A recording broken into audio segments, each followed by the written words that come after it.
What's the point of this? And is it good or bad? I originally went into this video with the suspicion that this was stupid, a waste of time, and bad. Was stupid, a waste of time, and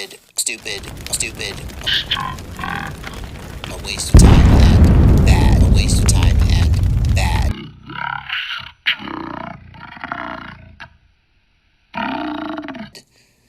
That this was essentially a way of making it easier for law enforcement to run pilots away by accusing them of violations of some rule. So by making a simple, do you have this certificate or not requirement, they make it easier for them to basically run us off. I mean, some people will have the certificate, but a lot of won't. So he's pretty much right? Like, this is just basically going to be a rule book for cops to go by if they think that we're breaking the rules. And so how are they going to prove that we're going above 400 feet when we're flying, or that we're not flying line of sight unless they're standing right there watching us fly? I mean, it really is it's kind of weird. Like, this is just weird. Anyways, if you go to Joshua Bardwell's YouTube channel and you scroll down under this FAA requires new trust test video, you can get the link to the faa.gov/UAS/recreational. And that will bring you to the FAA's website, where for some reason it will not turn sideways on my screen. Hold on, let me turn that on. Okay, so once you get to the FAA's website, you can scroll through this, and I think I have flipped it the wrong way. There we go. All right, once you get to the FAA's website, you can scroll down and read through all the blase stuff that they want to tell you.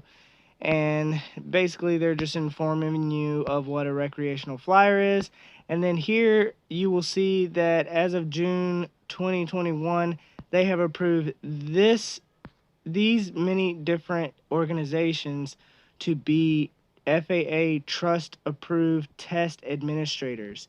So I'm just going to click on the very first one at the top, the Academy of Model Aeronautics, the AMA.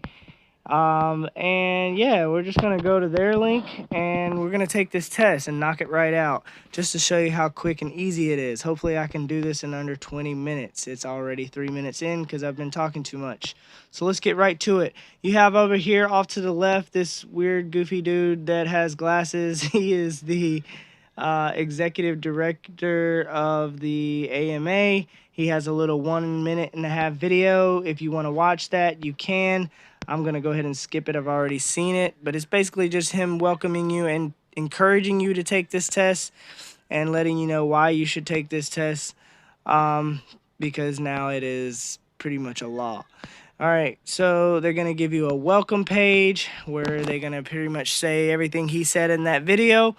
They're going to give you an understanding the requirements for recreational flyers page, which these are basically the bullet points, the key points that you need to understand when you get this certification of what you are and what you are not supposed to do, what you are and what you are not supposed to do. So you are supposed to only fly for recreational purposes only, unless you are flying under a 107. You are to follow the safety guidelines of a community-based organization. Keep your drone in your visual line of sight. Always give way and never interfere with manned aircraft. Get an airspace authorization before flying in controlled airspace. You are not supposed to fly higher than 400 feet above the ground in uncontrolled airspace. And you are to pass an aeronautical knowledge and safety test, which is what we are taking here, and you are to register and mark your drone. You will learn all about this in the course. So here we go. Let's do it very quickly. I just want to go ahead and point out that I think this is whack. All this information they're about to tell us, anybody who's flying a drone, FPV drone and built that drone, they pretty much already know all of this stuff. It's common sense that you shouldn't take your drone up and fly it in front of a helicopter and crash it and possibly kill or injure someone. So yeah, here we go. Let's take this test. Recreational flying, it's going to give you a brief synopsis of that and let you know that you shouldn't be flying for money. You shouldn't be flying for money, and that you should only be flying for purposes of just having fun. You know, not for any kind of purpose of making money, whether it be for a real estate company, whether it be for your own company, whether it be for just for a side gig and you're just trying to make a couple bucks, whatever the case. You're not supposed to do it unless you have a Part 107, which they have listed below how to get that. Next page is airspace and restrictions.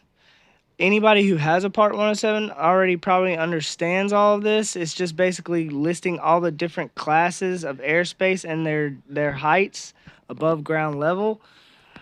And next page is where you can fly. That would be a Lance approved site.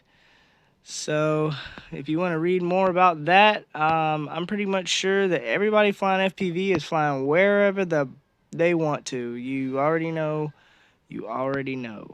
Best practices: review airspace requirements in FAA UAS apps before you fly.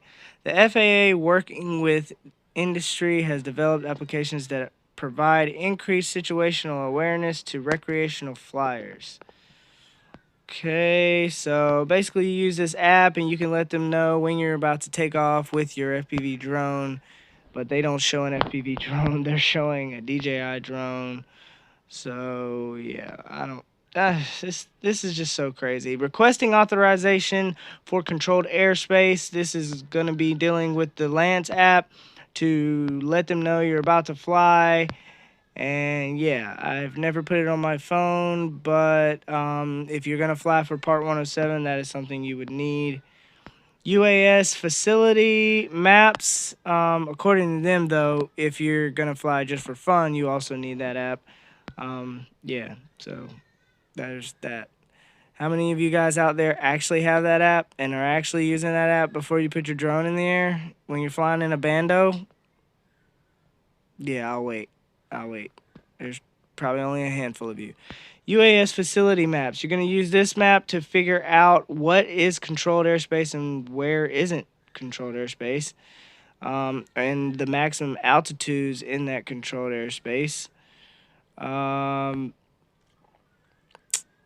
Next page is going to be using Lance, and next page is going to be about using Drone Zone, the app Drone Zone.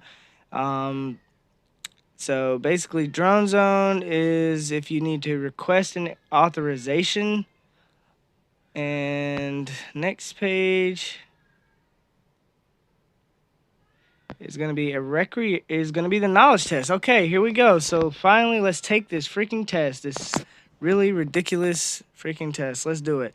A recreational flyer is a person who only flies in their UAS for fun, may be paid for flying, is allowed to fly for work or business as long as they are not being paid. So obviously it's just for fun. That is all recreation is just for fun.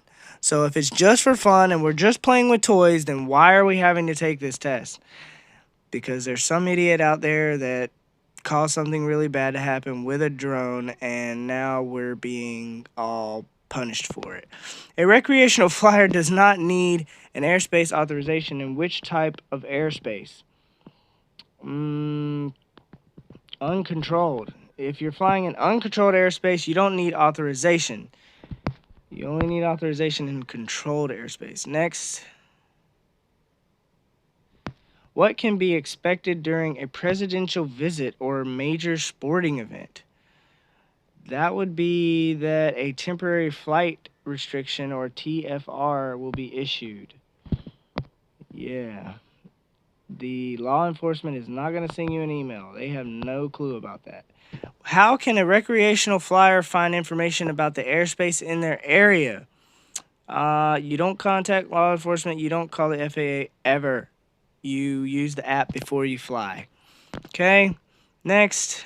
I mean, all this stuff is very simple, guys. Anybody who doesn't even really know much in life is going to be able to pass this test. That's why it's so ridiculous. How can a recreational flyer get an airspace authorization? Through the Drone Zone app or Lance. Let's keep going. In what area could controlled airspace normally be found? Obviously near airport cities and metropolitan areas. That's controlled airspace because that's where things are going on. What is the maximum altitude a drone can fly above the ground in uncontrolled airspace without specific FAA authorization? 400 feet.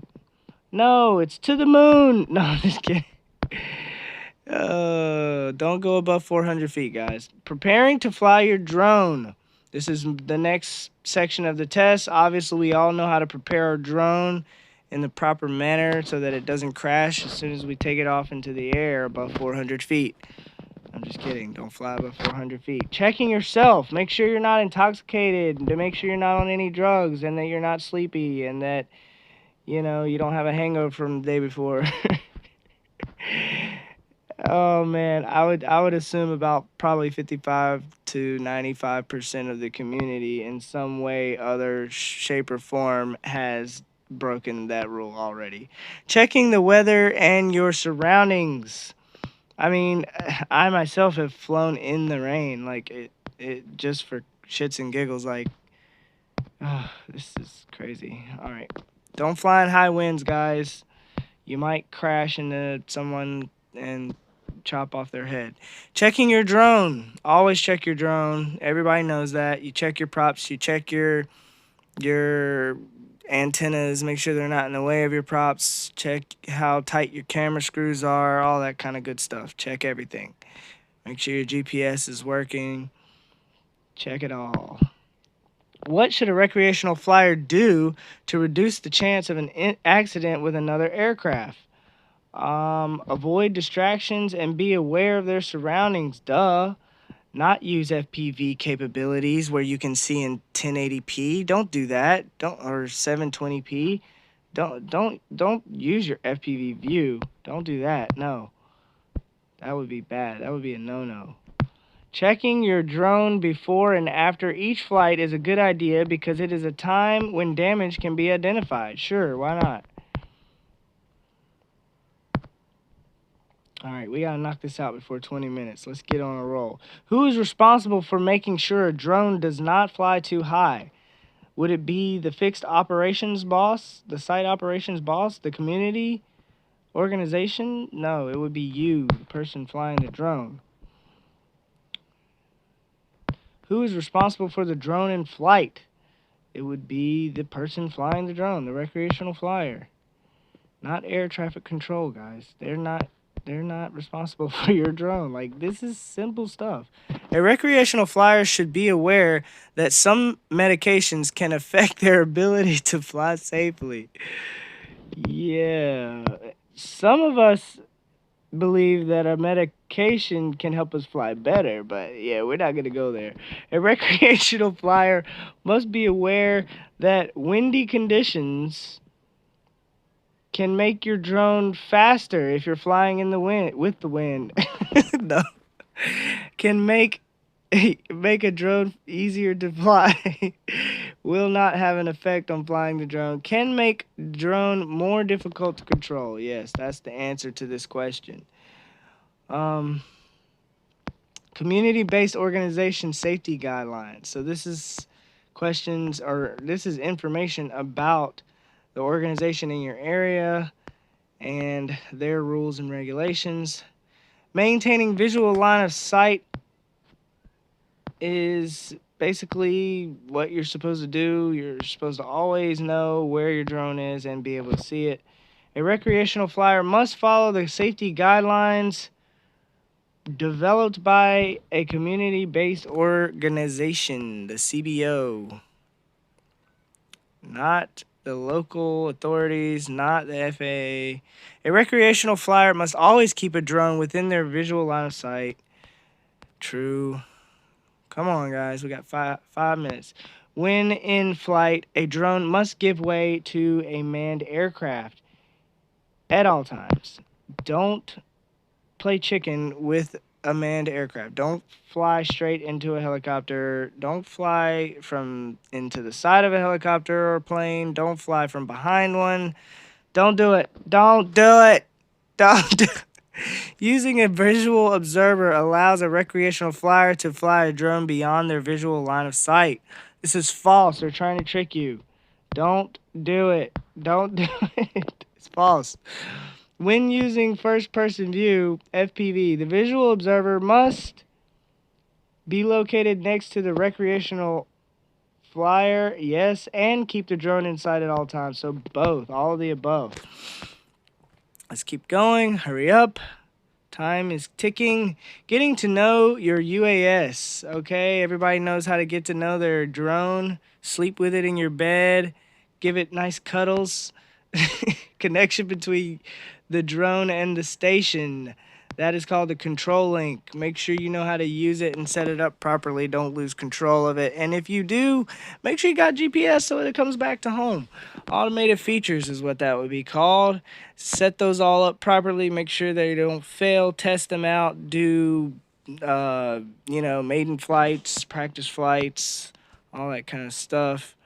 Figure out, make sure everything's working before you sing your drone into the oblivion.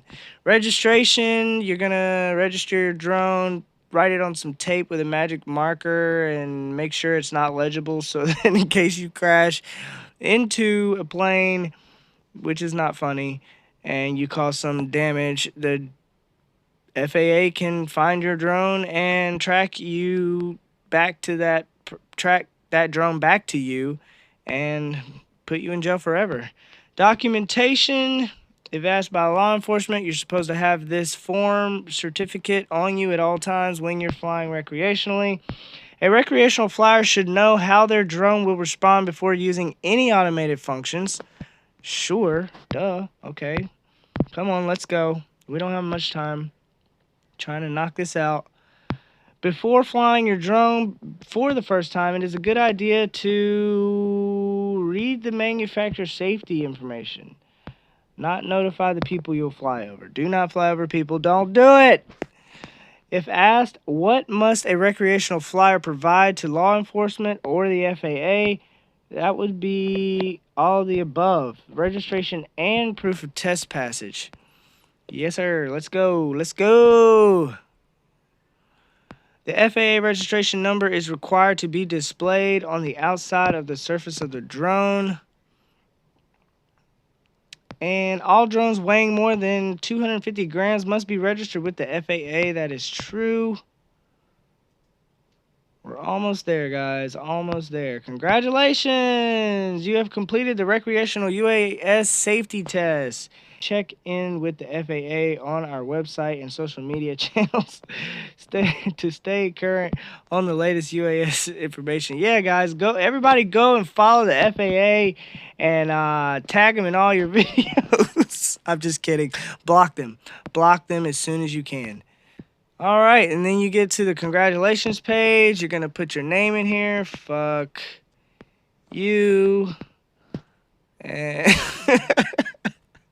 then you're going to download this certificate, and you're going to open up the file, and boom, there you have it. You got your safety tests all printed out. Wipe your ass with it. Laminate it, put it in your wallet, put it in your car somewhere close by that you can always have it with you in case you get stopped by the FAA. I'm Sir Brap, and I'm out. Peace.